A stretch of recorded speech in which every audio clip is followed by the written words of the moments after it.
LeBron James, from the day he was drafted, has been one of the most divisive and talked about players in the league. For most people with LeBron, you either love him or hate him. For me, I'm in the unique position of being really in the middle.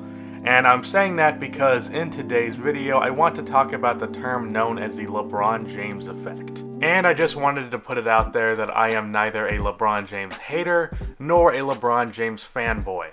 So with that said, the LeBron James effect. What is it? Well, the LeBron James effect is really kind of nothing significant if you think about it. It's really just the effect that LeBron has on the game, but you could use that term for any player. There's a Russell Westbrook effect, a Kobe effect, a Michael Jordan effect, and a Brian Scalabrine effect. Every player has an effect on the game, whether that's positive or negative. But this is a term that, for whatever reason, is commonly used. I could really just title this video The Positive and Negatives of LeBron James. The most common use for the term the LeBron James effect is when referring to LeBron's effect on versus off the court, and the effect that he has on his team's records. For example, when LeBron left the Cavs, they dropped in record from 61-21 to 19-63, and when he left the Heat, they went from 54-28 to 37-45. And for his on-court versus off-court, when you look at the stats for his time on the Heat and Cavs, really for his entire career, basically whenever LeBron goes to the bench, everything goes to shit for his team, and you can see this was just the eye test alone without the stats. That's what it's really in reference to, but let's talk about the other aspects of LeBron's impact on the game. There is no debate that LeBron's game results in winning basketball. For LeBron's career minus his rookie year, he has a 9.7 box plus minus, and for his entire career he's averaged 27.2 points per game, 7.1 assists, and 7.9 rebounds while shooting 50% from the field. And in his 15 seasons, he's won 3 rings, gone to 8 finals, and won 4 MVPs. He's a player that gets wins, as you can see, but there is one thing that will always stand out with LeBron, and that is the fact that he is 3 for 8 in the NBA Finals. And for the LeBron James fans out there who think LeBron's finals appearances are a positive for his legacy, you would be wrong. Jerry West is 1 for 8 in the finals. Jerry was considered to be the best or second best player on the Lakers for most of his career, and while he may be the logo, when you look at people's list of top 10, top 20, or even top 30 players, Jerry West is not on it. No one is impressed with his 8 finals appearances. If anything, as unfair as it may be, LeBron's finals appearances could be perceived as a negative thing when you consider his record. Is that fair? Not really, but that's just how it is. To me, there are a few flaws in LeBron's game and his effect on his teams that I think have resulted in his finals record. So with that, let's talk about the negatives of the LeBron James effect and why these negatives have resulted in potential finals losses. Let's first look at the 2 players that I think were really brought down by LeBron simply by the way that he plays the game. Kevin Love and Chris Bosh. When Chris Bosh was a Toronto Raptor, before being a member of the Heat, he was seen as a top-tier power forward. In his last years in Toronto, Bosh averaged 24 points, and in his first season in Miami, Bosh averaged 19.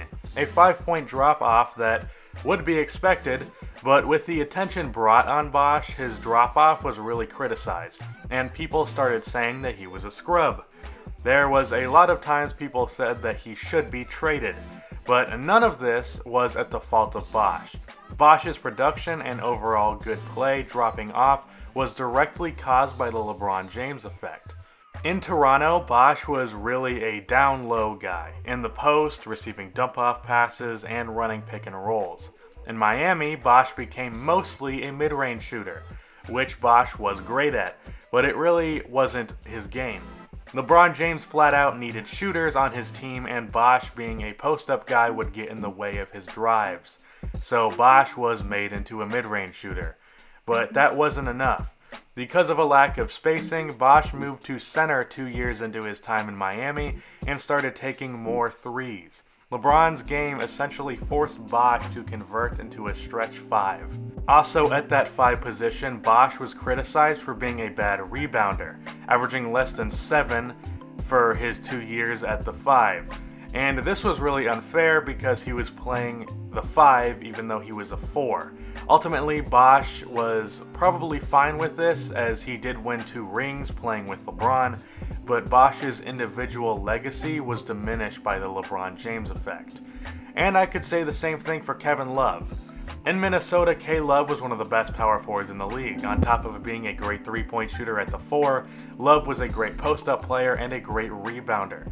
But once he was traded to the Cavs, he became just a three-point shooter.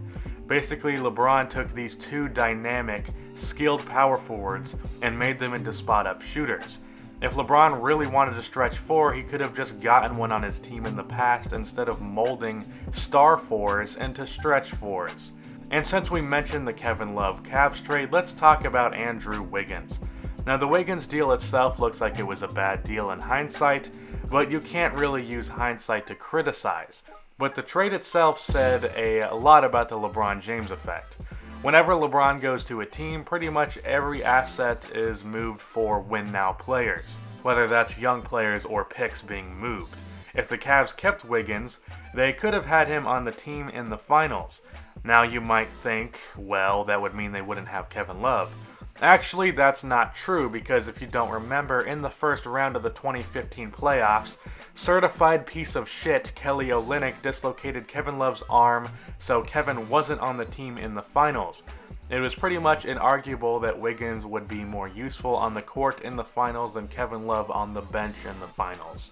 Which would have been useful because in those 2015 finals, Kyrie was also injured after Game 1, so in the finals, Timothy Mozgov was the Cavaliers' second leader in scoring at 14 points per game. Wiggins would have definitely helped the offense even as a rookie. And in free agency, if LeBron had been just a bit more patient with the whole Kevin Love thing, they could have still signed Love in the offseason, or they could have signed LaMarcus Aldridge or Paul Millsap. And by the way, I am saying that LeBron is directly involved in the Kevin Love trade because we all know he is. The nickname GM LeBron is a well-deserved one because he is really the GM of the Cavs, and he was pretty much for the Heat as well. So for the negative so far, LeBron really doesn't use all of his teammates to their full ability, specifically Chris Bosh and Kevin Love, and he is impatient with young talent and really tries to build contenders quickly without allowing development. He really forces it. If he wasn't like that, the Cavs could have Wiggins plus a really good big like Aldridge or Millsap or even still Kevin Love. But the biggest thing that I see time and time again from LeBron on the court are possessions like these. This shot against the Knicks was, yes, a good shot, but look at every other guy on his team. Look at what they do. They do basically nothing. Korver goes baseline without even getting a screen. Channing Frye, who should have set an off-ball screen for Korver, just kind of walks around aimlessly. And Wade and JR just stand at the three-point line. LeBron goes ISO versus a 7'3" quick and long player in Porzingis. Not much of a mismatch. Taking a contested 3 and it luckily goes in. But this, make no mistake, was an awful possession for the Cavaliers. LeBron just made a good shot, but this is not a good basketball player. LeBron really has to do everything, which works against most teams and has worked in the past in the playoffs, but against a team like the Warriors, this just isn't winning basketball. And it's not just this possession. I'm just talking about the most recent example. There's a pretty well-known video out there that was Kobe Bryant kind of voiceover explaining why the Warriors are so much better than the Cavaliers, saying basically the Warriors are constantly moving and sharing the ball, no player sits still and everyone works together, but for the Cavs it's just two guys while everyone else watches while they do their work. Ultimately, LeBron is an amazing player. He will probably be the second in line for greatest ever behind Jordan when his career is over, but there are some serious negatives to his game that could have potentially cost him championships.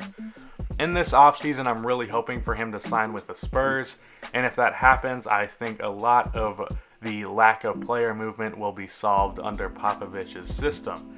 Again, not a LeBron hater or fan, just pointing some things out. that's the end of this video. Please be sure to like and subscribe for more NBA content like this, as well as follow me on Twitter, and cue the outro music.